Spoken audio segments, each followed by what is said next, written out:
Our focus and the focus of the Arthelia Climate Fund and Ecosphere Plus is on natural climate solutions, as we call them. So how do you capture and store carbon in natural land use projects? So a good example of where Arthelia has been very successful is working in Peru.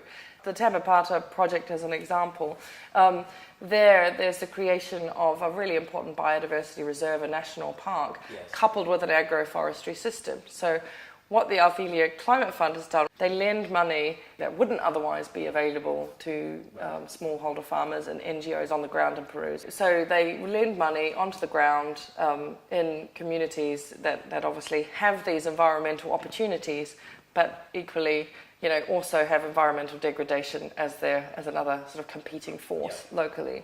So the basic premise is you put a value on the trees left standing, and then you also invest in sustainable agroforestry systems which relieve the pressure long term on that forest because you've got an alternative livelihood. So the way it works is they lend money as a low-cost loan collateralized by carbon credits. That's quite innovative of itself. Those environmental assets then have a value and need to be bought by somebody ultimately to sustain that mechanism.